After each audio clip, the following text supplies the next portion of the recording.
a lot of opportunities came into place, such as me being able to jump into the financial industry. Got introduced to it at 17. There'll be another time for a story about that. It's pretty interesting.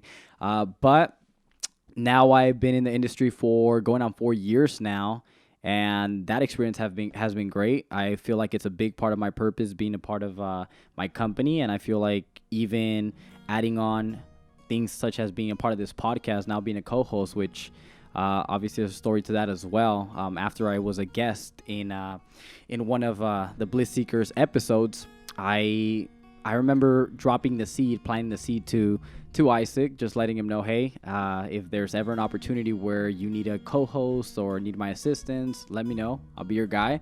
And sure enough, obviously Isaac's co-host, the Bliss Seekers co-host, went on to pursue her passion, right, her purpose, and that opportunity opened up. As soon as Isaac called, I said, let's do it, man. I think together we can collaborate and do some big things together, and obviously with Jessica's help here, I'm pretty sure we're going to do some pretty badass things together, man, so I'm excited.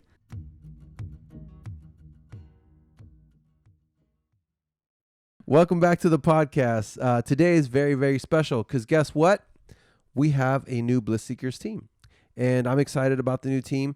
Obviously, I appreciate everything the previous team did for us. We wouldn't be as far as we are now if it weren't for Hatem and Joe, so thank you, Hatem and Joe. And but today, we have a new team. We have a new co-host. We have a new videographer. We're going to kind of talk about each other, get to know each other, and we're going to talk about some good topics, some stuff that's going on in the world, all that kind of exciting stuff. But by the way, if you are new, welcome. We appreciate you. Please subscribe. Tap that little subscribe button, little thumbs up, right? Make sure you smash the like button and hit the notification bell because it really helps us out. But we're going to go ahead and get to know our new team. First of all, ladies first. We'll start with Jessica, right? She's the Bliss Seekers' new videographer.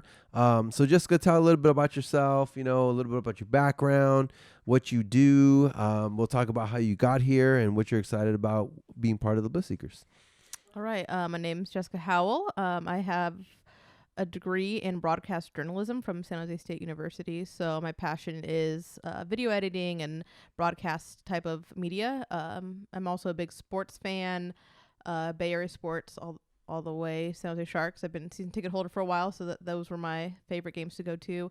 Other than that, I love animals. Been collecting Pokémon recently, and just excited to be here. Yeah, we're excited to have you. And just tell everybody real quick, because you do have a degree in broadcast journalism. You do have some experience in the industry, but why is it so hard for you to get a gig right now, even though you have all the credentials and everything? Why is it a little hard for you to go and get a gig? I need probably 2 to 3 years more of a experience from any type of job application. Everyone wants the 2 years or 3 years of experience, but no one's willing to offer that experience. So it's just endless just wait of someone please help me, help. Yeah, it's kind of like stuck between a rock and a hard place, right? And by the way, if you guys are college students or new grads like Jessica and you're having the same issue, please let us know. Leave it in the comments below or smash the like button if you're going through that right now. But it's kind of funny, because we've all been there. Anybody who's graduated from college and you're all excited and excited to get a job, and then everyone's like, nope, sorry, you need experience. And you're like, but I've been in college, so I couldn't really get the experience. I don't know. It's kind of crazy, right? But so, Jessica's now she's the videographer here for the Bliss Seekers. So we're going to help her get some of that experience. And, hopefully she, is able to find something in the future, or maybe she becomes full-time with the Bliss Seekers. Who knows, right? And then obviously, sports. You mentioned sports, right? I'm also a big sports fan, and we're also big fans of trading cards, right? She mentioned Pokémon. So that's kind of how we met. We were both, I had gotten back into the hobby in February. Hobby's exploding right now. It's crazy. If you are in the hobby, then you know what we're talking about, right? But we were both in this Bay Area kind of collecting card group or whatever. And it was during the time that sealed wax or boxes of cards that would sell for retail at like Target or Walmart for like $20, $30, $40. Pokémon Elite Trainer boxes. If you're a Pokemon fan, you know what that is, right? But the Elite Trainer box is just where the whole card, because it is a card game. It actually started as a game, right? But now it's more about the cards. It's more about the Pokemon cards, and it's even more about the holos and the shinies and all the fancy ones, right? So we were in a group because we were just trying to find a way to get our hands on some type of boxes of cards, because you had scalpers and people lining up and just, buying everything out before you even got a chance to get your hands on one, right? And then you'd have to buy it for triple and sometimes even 10 times the actual retail value on the secondary market. So we're both in a group, I think I remember right. And, I saw her post something about, hey, there's cards here. I'm like, what? Where? And I had my hands on some Pokemon sealed wax. She had her hands on some baseball sealed wax, and we kind of made like a little trade, and we developed a friendship from there through our love of trading cards and Pokemon. And one thing led to another. The previous Bliss Seekers team decided to go follow their Bliss, right? And thankfully Jessica said, hey, I'll be able to help out. Actually, it started with because I was like super excited about the hobby, and I was you guys probably know what I'm talking about, right? Like the worst thing in this hobby is to be older with money. That's probably the worst thing, because now you're irresponsibly, I would say, blowing money on this addiction, I guess you could say. Yeah, exactly, right? It's like someone that likes to go to Vegas and gamble, right? Because it's like the thrill of, like, you don't know what you're going to get in the box and opening it, and especially with Pokemon. Because there's like a little trick, and Brian, I'll teach you about this. So when you get a pack, you have to like take 4 cards and put them in the back, because that puts the special, full art shiny card right on the back. So you have to go through all of them to get to the last one, right? So it's like the whole thrill of going through them, and you get to the last 2 or the last one, and you start to see that little shininess coming from the back, and you're like, ooh, is it the Charizard? Anyways. The Zard. Yeah. The infamous Zard. Yeah. If you're a Pokemon fan, you know what we're talking about. If you are, by the way, smash that like button. And so, I started getting the hobby. I was buying boxes like crazy. I even overpaid for so much stuff because I had no idea what I was doing.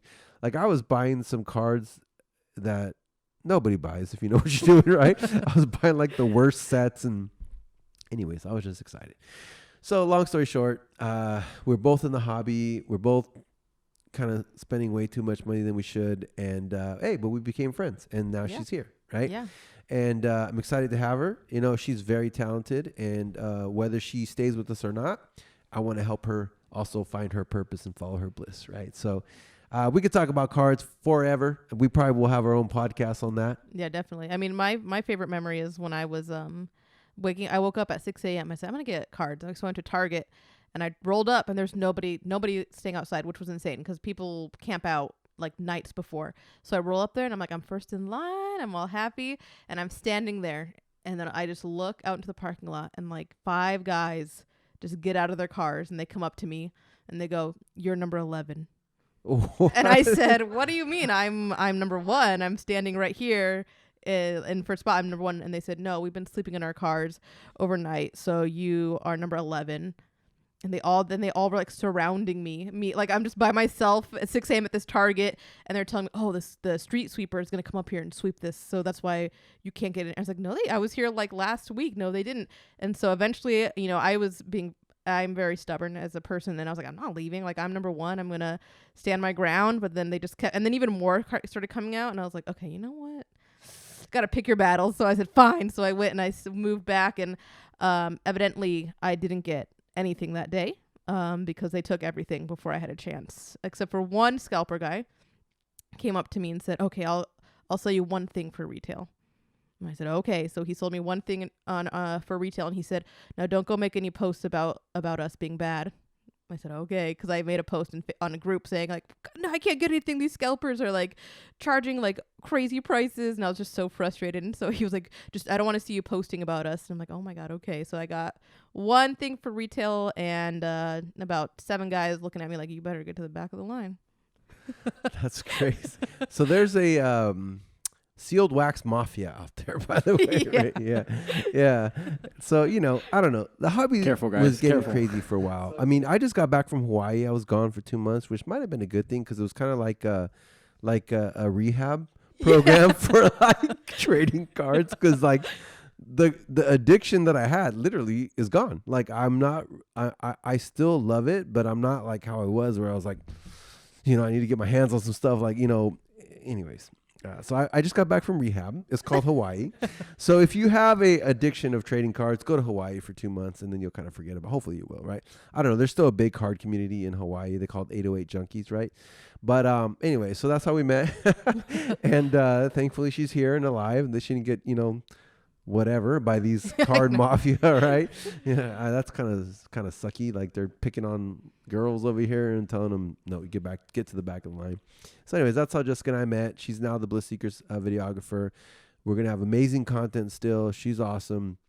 And now let's talk about our new co-host here, Mr. Brian Avila, right? You guys probably know him from his podcast. And if you don't know, go back. I think it's between 35 and 41. I'm not sure. There's been a lot. 38. Okay. So anyways, go back. Brian Avila. Great story. If you haven't watched this podcast, go back and watch it now.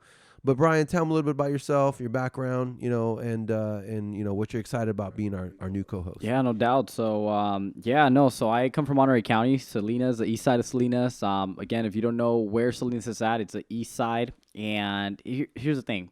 I'm from the east side of Salinas. And the east side, it's like its own city, basically. It's straight up the ghetto. So if you guys haven't been there, don't go there. You'll get punked, right? And not for Pokemon cards, but yeah, you'll get punked for your wallet. But anyway, I grew up basically, in the ghetto, getting to hear gunshots and, with parents that were living paycheck to paycheck. So that caused me to start working in the fields, agriculture, when I was 12 years old. And so did that for about 5 years. And I got to start college at an early age, started at 15. And because of the people I started surrounding myself with, a lot of opportunities came into place, such as me being able to jump into the financial industry. Got introduced to it at 17. There'll be another time for a story about that. It's pretty interesting. But now I've been in the industry for going on 4 years now, and that experience has been great. I feel like it's a big part of my purpose, being a part of my company, and I feel like even adding on things such as being a part of this podcast, now being a co-host, which obviously there's a story to that as well. After I was a guest in one of the Bliss Seekers episodes, I remember planting the seed to Isaac, just letting him know, hey, if there's ever an opportunity where you need a co-host or need my assistance, let me know. I'll be your guy. And sure enough, obviously Isaac's co-host, the Bliss Seekers co-host, went on to pursue her passion, right, her purpose, and that opportunity opened up. As soon as Isaac called, I said, let's do it, man. I think together we can collaborate and do some big things together, and obviously with Jessica's help here, I'm pretty sure we're going to do some pretty badass things together, man, so I'm excited. Yeah, I'm excited too, and just so you guys, hopefully you guys caught that. Started working at 12 years old. Grew up in not the nicest neighborhood, and if you've been to Salinas, the east side, you know what he's talking about, right? And it was always kind of like the one that, achieved a lot at a very young age. So Brian's young in age, but definitely not young in life. I am excited too about this team. I do love and appreciate the Bliss Seekers 1.0. Again, thank you guys. Thank you, Joe. Thank you, Hatem. Dion's still around. She still helps us out with the graphics. Thanks, Dionn, because you're awesome as well. But they went on to pursue their bliss, and that's what our podcast is about. By the way, if you don't know, the vision for the Bliss Seekers is to have 250 million subscribers, and we will become the #1 podcast in the world. But really, it's not about us. It's about us trying to inspire people. Not trying to inspire. It's about us inspiring people to find their true purpose and follow their bliss. Because what we found out is that there's too many people that are just not living their purpose. And really, so there's a quote that I really love. It says, the two most important days in your life are the day you were born, obviously, because that puts you on this earth, and the day you find out why. But what we've noticed is that there's too many people that are just kind of like on autopilot or living the life their parents want them to live. And if that's what you want to live, that's fine. But if it's not, then we want to change that. Or living the life that society tells you you're supposed to live, or family or friends or whatever, right? So, through my life, through 2020, which was a big year, I know there was a lot of adversity, but it was also something that if you did the right thing, you could change it into a positive, right? And I was able to, through 2020, learn about YouTube, learn about this industry, and kind of just reflect. And, because I remember when the pandemic hit, I had to do the national, corporate overview for our company, right? So I had to speak in front of 5,000 people, and the pandemic just hit, right? So I was like, okay, give me some. I prayed, and I'm not a religious person. I'm a spiritual person. I do believe in God, and I do believe in a higher power, but I don't believe in religion and the rules. If you do, that's totally fine. I respect that. But I do believe in prayer and a higher power. And so I said, God, give me something profound to tell these people, because I don't just want to just be speaking. There's something that we've never experienced. There's something happening in the world right now, and give me something, speak through me. What do I say, right? So what came to my head was God has put life on pause. And the reason he put life on pause is that so everyone can just stop. Because, especially if you live in California or the United States of America, or pretty much anywhere in the world, it's always go, go, go. You don't even have time to reflect or think or spend time with family or whatever. You're just busy, right? So what came to me was God put life on pause so that we can just stop and take a look at our faith, our family, our finances, our fitness, what we're doing in life, our career. And we can just say, hey, is this really what we want to do? And if it is, and it's what we're supposed to be doing, when God puts life back on play, then you go harder, right? Or you go hard through the pandemic, right? Because, panic, we pivot, right? But if it's not, and it's not what you feel your purpose is, and something different comes to you, then it's your opportunity to change. This is your time to change. Because when God puts life back on play, you're going to miss that opportunity to do something different, right? So throughout this pandemic, I had realized that what I was doing, even though it was an amazing career, an amazing company, it did a lot for me, I felt like there was something different. Like God was leading me in a different direction. The universe was leading me in a different direction. I like to use universe better. God, universe, whatever you want to call it. And so I did it. And I took action. We built the team 1.0. 40 something episodes later, we're here now 2.0, right? So that's our purpose. That was what we're here about. Like Brian said, he planted that seed, and that's another lesson, by the way, because a lot of times we plant seeds, but guess what? We don't wait long enough to reap the harvest, right? I know Jessica will know about this because your family kind of owns like a little farm and stuff right there. Yeah. Yeah. So fortunately, things happened. The team changed, and Brian was ready to step in. Jessica was ready to step in, and here we are, right? So anyways, let's get right to it. I'm excited. We're going to talk about some stuff, some really exciting stuff.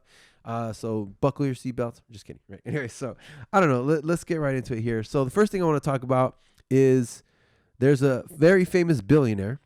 His name is Richard Branson, CEO of Virgin. They just say Virgin Corporation because they do everything from airlines. He started with music, then airlines. Now he's doing space, right?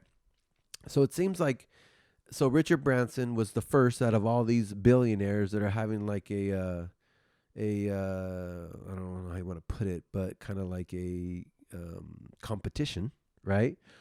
I was gonna say something else, something measuring contest. So who can reach space first, right? Yeah, right. So anyways, looks like Richard Branson did it first, and it was pretty crazy actually, because he took what looks like a private jet, went into space, and then came back down and landed like a private jet, which is like kind of nuts, right? But anyways, let's talk about that, right? And by the way, if you like that, or if you think that's pretty awesome, please smash the like button. And if you don't like it, leave a comment and tell us how you don't like it. But so Richard Branson and his team, they went up into space. They were up there for a little while, floating around, wee, childhood dream come true. And then they came back down and landed like an actual airplane. So I don't know. What do you think, Jess? What do you think about all that? I mean, that's great and all, but I think like these billionaires have so much, so much at their disposal that they could be using to help in other areas like world hunger, you know, does Flint have clean water?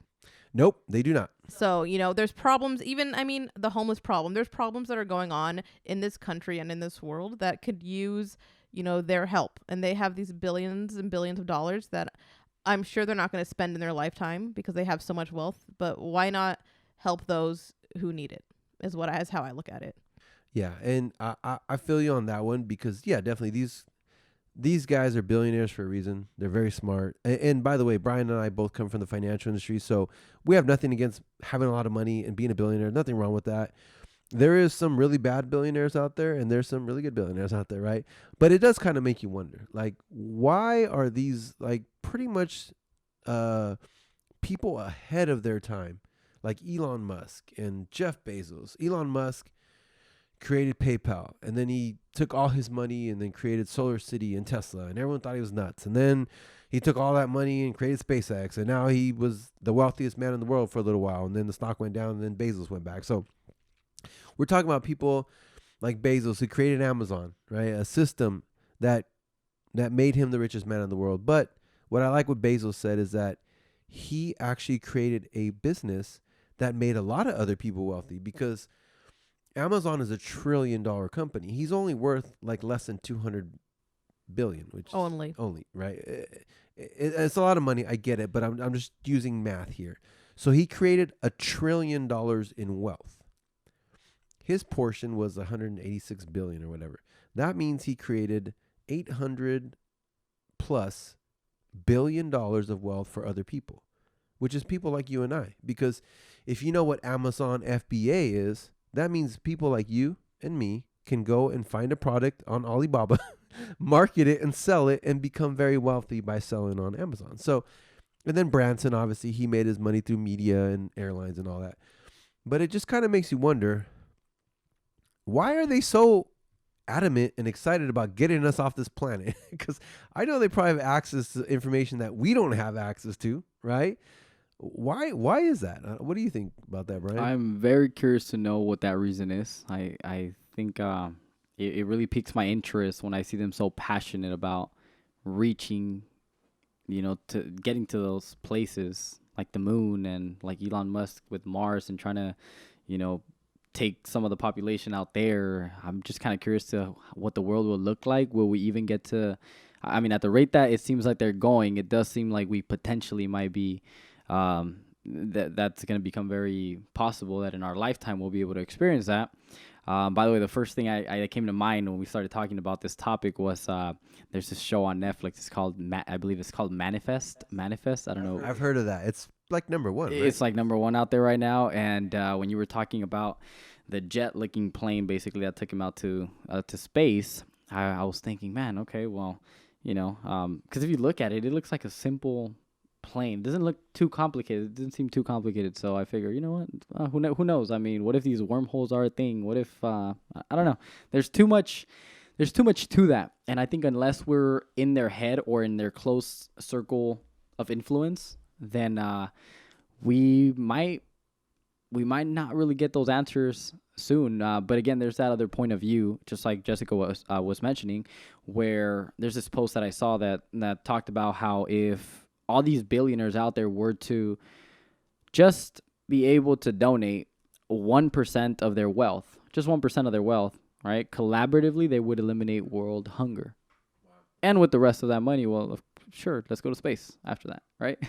Right. So, I mean, I think a lot of great things can happen. Like you mentioned, good people will do great things with money, and bad people will do bad things with money. So, like you said, it reflects who you are, right? Yeah, they say money doesn't change people, it reveals people, right? So maybe they're just little kids achieving their dream, and there's nothing wrong with that, you know what I mean? If I was a billionaire, to be honest, my goal would be to own an NFL franchise. So I guess that's kind of like Richard Branson flying up to space and floating around for an hour, because that was his childhood dream, you know what I mean? And but yeah, it just kind of just make you wonder, like, why are these super intelligent, super wealthy, super influential people so excited about getting off of this planet? You know what I mean? I mean, I guess it's like you can see it as it's something that they can't buy, right? Like if they on Earth, they could probably buy whatever they want with all their money, but in space, it's unknown. Like nobody knows what's going on up there, so it's something for them that they haven't seen or they can't buy. So it like what they can buy is trying to get up there and figure it out, but it's just like as everyone knows, it's like the bottom of the ocean, right? It's completely unknown. So it's something for them that they have to actually try and investigate what's going on. Yeah, that's actually a great point. I actually think you may have hit it on the head for some of them, right? Because I mean, That was like good. said, yeah, that was really good. And they probably already achieved pretty much everything they can on this planet. So I think it might be that what if, like what if there's something out there, and if there is something, whatever it might be, I want to be the first. Just like they're already competitive in their own, in their own spirit, in their own body, because obviously they got where they got to. They got the wealth they got to by being competitive. So now just that little what if there is something out there that we might find of value. It's always who can get there first. So, I mean, the one that gets there first is probably going to get the biggest portion of it, right? And so, yeah, I mean, I can imagine the adrenaline they get by thinking about what is out there. I mean, yeah, just by me trying to think about, man, I wonder what's in Mars. I wonder what's, out in the moon. Like, I don't know. It just gets me going like, wow, so many things can be out there. I think both of you guys kind of got it. Like, like you said, Jessica, I think it's like they pretty much have done everything they need to do on Earth. They're like, I'm bored now. Yep, Let's go to a different planet, right? And then, like you said, Brian, they're all, if you're a billionaire, you're extremely competitive. Like and they're just not billionaires. They're like literally the top cream of the crop of the 1%. That's like the 0.0001%, right? But you mentioned something, because I've never seen Manifest. Have you seen Manifest? I have not. Okay. I've never watched it, but it's like at least top 10 on Netflix all the time, right? But you mentioned wormholes or universe. So let's just sidetrack real quick.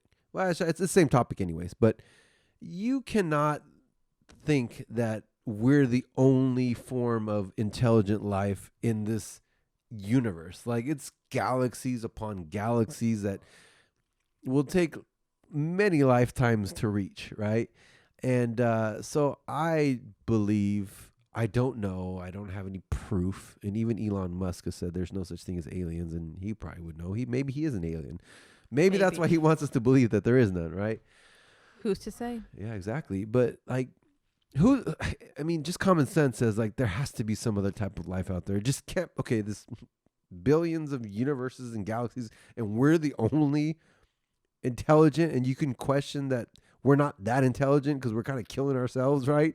Form of life in this galaxy. Like, there has to be something else out there. Right. You know what I mean? Yeah, 100%. And I think even if we, for somebody who's spiritual like yourself, I say thinking about God. I mean, if this was God's playground, Earth, right? What makes us think that maybe He didn't create another playground somewhere else, right? So I mean, yeah, there's a bunch of perceptions to everything, a bunch of point of views, and it's interesting. But of course, I mean, the universe is huge, man. So it's so many planets, so many.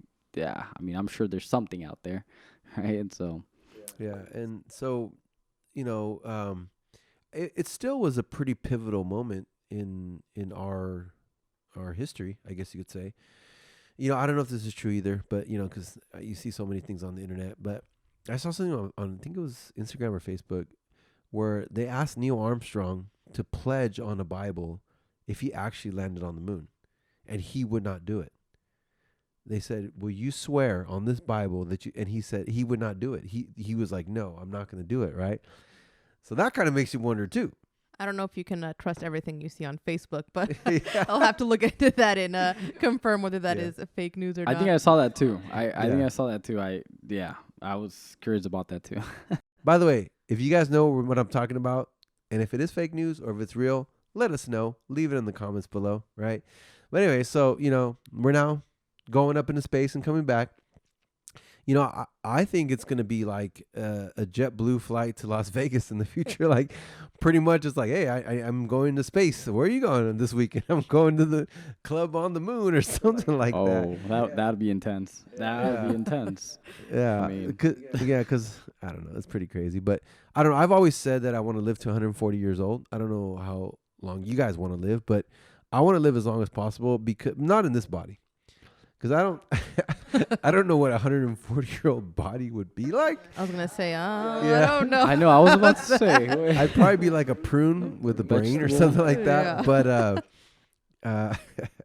But wouldn't it be kind of cool if you can download your consciousness into a new body? I think Elon was talking about that, right? Of course he was. Yeah, of course he was, right? So I don't know if you guys heard this, but he was. And is this a on- new like a new body of that was Yeah. created from So- actual birth, or So that's what I don't know. But he was on a podcast. I don't know if it was Joe Rogan or he was on some podcast, because I watch so many podcasts, obviously, right? But he was on a podcast and he said, yeah, in the future, that's our goal. Our goal is to be able to download like a computer, download it onto like a USB stick or something. I don't whatever. And then download it back into like a different body or like a robot or something. I don't know, right? But so I want to live a long time, but I don't want to live a long time in this body, because it probably wouldn't be fun to be 140 years old, right? But what do you guys think about that? Or what do you think about maybe in the future, if you can take all this knowledge, let's say 140 years of life, and put it into like a new body, like a younger body, or you pick your body depending on how much money you have, right? Or maybe a robot. What do you guys think about that? man? I don't know. That seems odd. There's a show on Amazon Prime called Upload. I don't know if you've seen that, but it's basically like, if you die, they can upload your memories and your everything who you are into this like heaven world. But everything's like has to do with money. So only the rich people get to stay at the nice big country club that has the lake, and you can eat all the like the donuts and all the food and all the nice stuff. But then all the people that obviously don't have money, they only get like, you have to pay for time. So they only you pay for like 10 minutes. And then if you use up your like minutes, then you're frozen until your next like little chunk of money comes in. So I feel like something like that could be turned into something really bad, because I feel like they're going to like everything becomes monetized, right? So I feel like that is something that could potentially be monetized. Like only like the rich will be able to do it. If you're poor, too bad for you. I don't know. It seems a little risky. Yeah, that's a good point too. It's like, oh, I was enjoying my life, but I ran out of minutes. Yeah. I'll see you in another 10 Right, years like when I can afford minutes. The date's over. We're done here. We're Yeah. done here. What about you, Brian? What do you think about all that? I mean, man, it's crazy to think that can even be possible. But I mean, if we look at what's happened in the last 100 years, I mean, what we see as flying planes now, you used to more than likely to people 100 years from now, from before, right, from the past, seem impossible to them, right? So I'm sure 100 years from now, we're gonna come up with so many other different things that it wouldn't shock me. It would not shock me if we're able to come up with some sort of intelligence that can allow us to do that.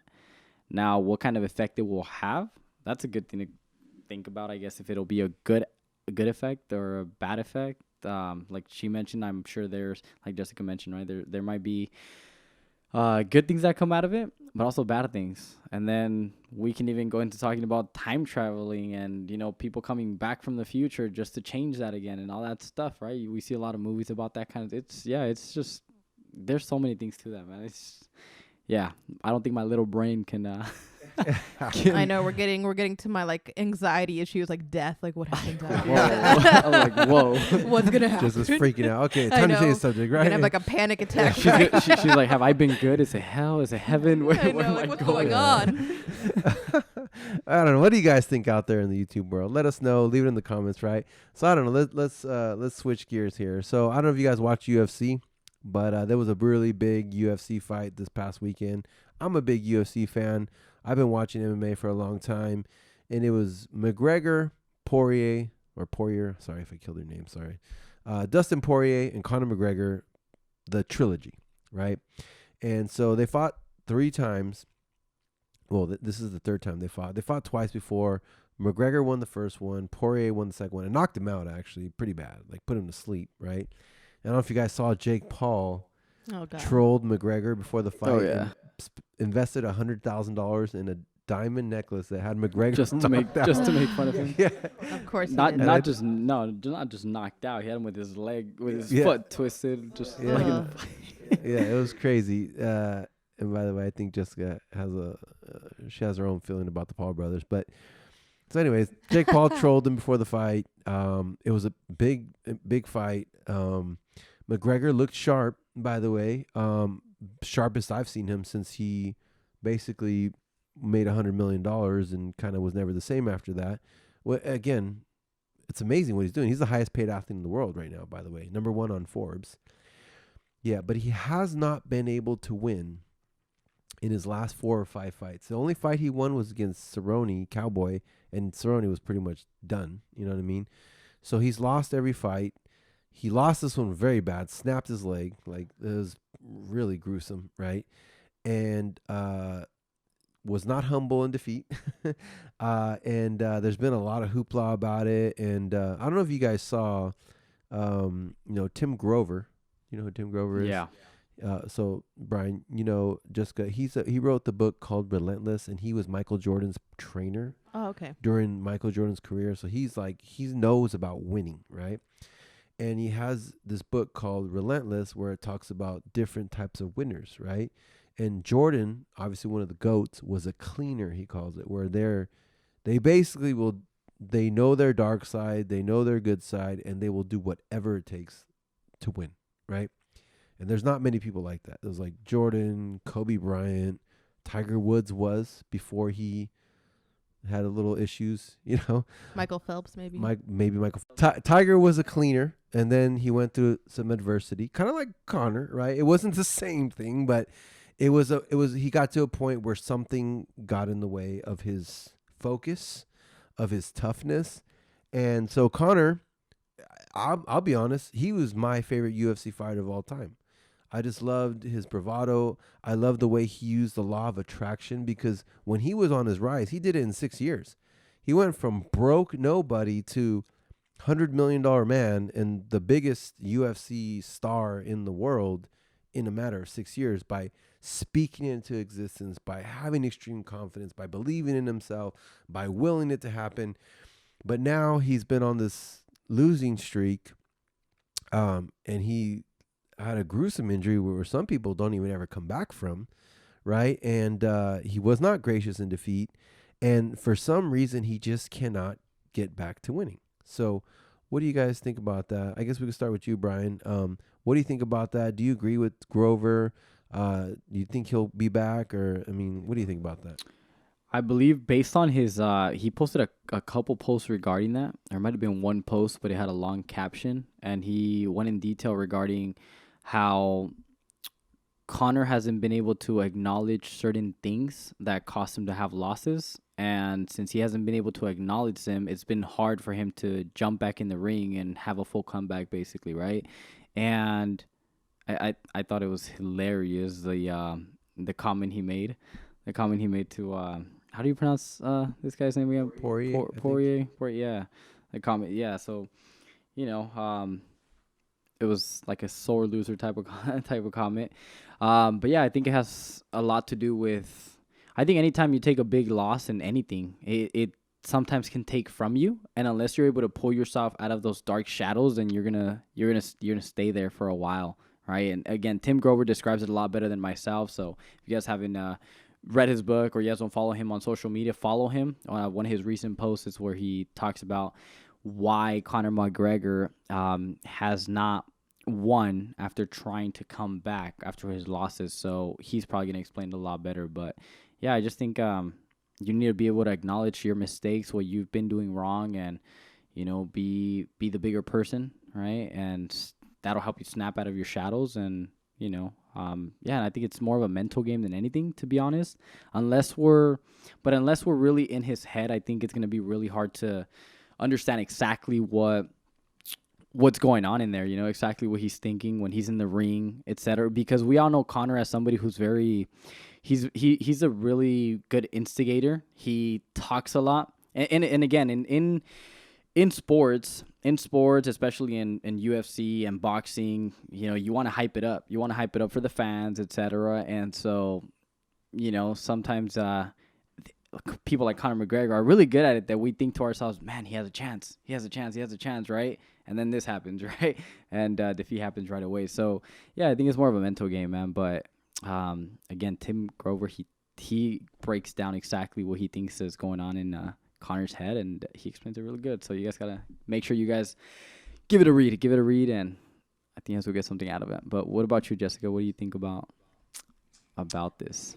It kind of reminds me of like Ronda Rousey. Like, you know how she got like really, really big, and then she had her fight with, I think, Holly Holm, right? And got knocked out. Oh yeah.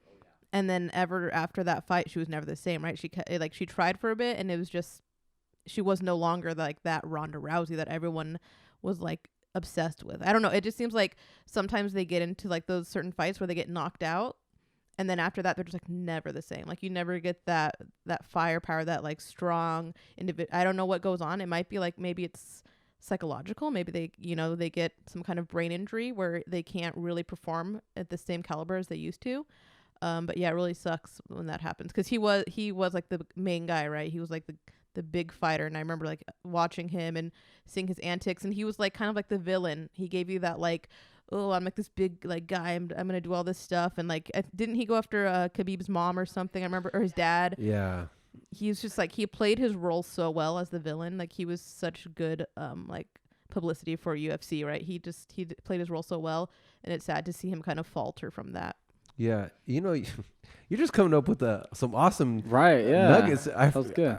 I forgot about Ronda Rousey. Ronda Rousey she wasn't McGregor because she didn't talk a lot of smack like that, but she was dominant. Like she was just destroying people. Like she seemed like she was unbeatable at one point, and then Holly Holm comes along, like knocks her out pretty bad, and kicks her head. Yeah, and the rest is history, right? Her career is history. She's been doing movies and stuff, which is cool. She was in WWE for a bit there. Yeah. She's but fine. But yeah, I mean, I don't know. What do you guys think out there? Have you experienced that in your life? Are you an athlete? Have you played at a high level? Do you kind of know what's going on? Do you think it's maybe just a loss of confidence?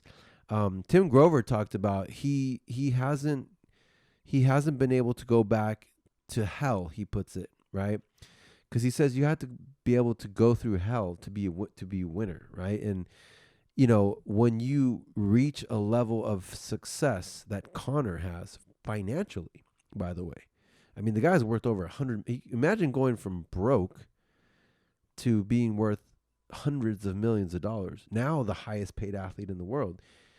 It's kind of hard to get that like hunger and that drive and that. So in our previous company, there's an executive, his initials are JJ, right? Juan Jaime, right? So, anyways, he's awesome. I love him. He reached the level of over $1 million a year in income, and he comes from Mexico. He was an immigrant. He was a plumber making maybe $3,000 a month, and now he's making $80,000 to $100,000 a month. And in our business, you have to consistently build people, right? But when you get to a certain point, 9+ brokers, you're pretty much making $1 million a year, and if you want, you can kind of just stop, and it's just going to keep growing and growing and growing. But we were in such a competitive division of the company that our CEO, our mentor, our leader, the main guy, Eric, he is one of those that's like a Richard Branson, he just is non-stop, like making through $4 million a year, still not enough. What's next? So there was always this like hunger to do more, or not even a hunger. Like imagine making $1 million a year. I'm talking about not like you have a house that's paid off. I'm talking about 80 to 100,000 passive every month, whether you get out of bed or not.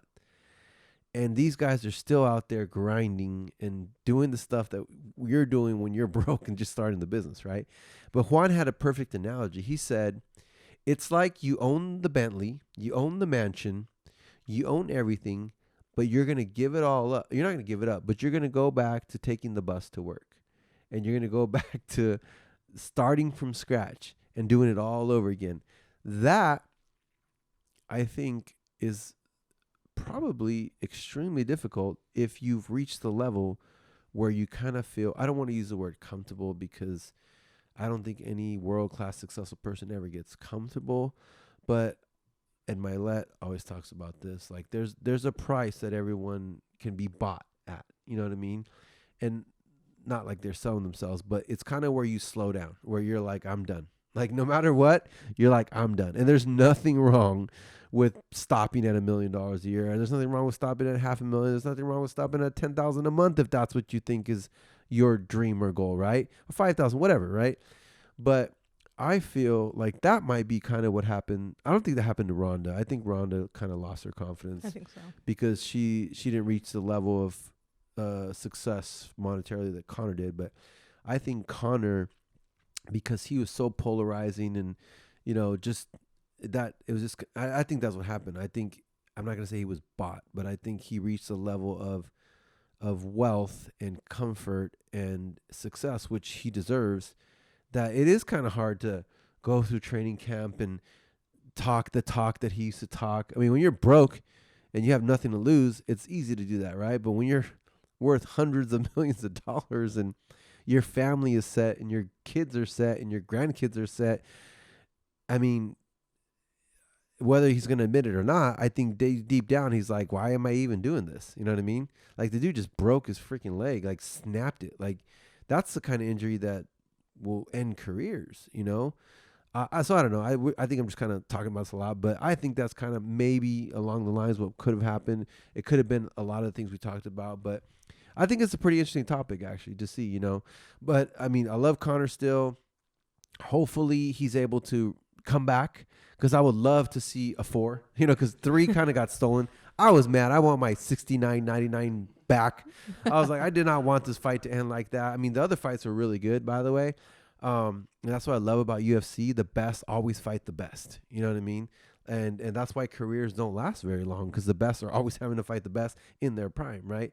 But I want to see a 4. I don't know. What do you guys want to see a 4? If you do, smash the like button. I just want to see it. Let's just let them go 5 rounds. Maybe Poirier is going to beat him up again because he was pretty much dominating this fight. Maybe Connor lands a punch. Who knows? But I just want to see it so it's solidified. We got closure. It's done. We know who the winner is. And, hey, that's going to be a super fight again, too. I think people will want to watch that. But last thing about Connor, because I do love the guy, I still remember, well, UFC in itself is a worldwide sport. I think that's why it's so popular, because these fighters become representatives of their country. Like, I remember when he fought Jose Aldo, that was like the peak of his winning. Like, he knocked out Aldo like in 20 seconds. He kind of called it. But I remember when he was walking in the ring and they had the Irish song on, and I think it was Sinead O'Connor. Someone was singing, and like the crowd was just electric. I mean, he had a country behind him. You know what I mean? Can you guys imagine what it'd be like to feel the energy of an entire country pulling for you? It's almost like World Cup. You know what I mean? Because you're fighting for country pride. But he pretty much not only put UFC on the map, created a superstar, like a polarizing superstar, and, you know, brought Europe and Ireland, you know, behind him. I don't know. I just thought it was pretty amazing, but I thought it was pretty cool. But I don't know. I hope there's a 4. Maybe there will. Maybe there won't. Thank you for tuning in. That was the end of part 1. Part 2 comes out next Monday, 9 a.m. Please stay tuned. Make sure you like and subscribe to our channel and hit that notification bell so that YouTube will let you know when the next one comes out.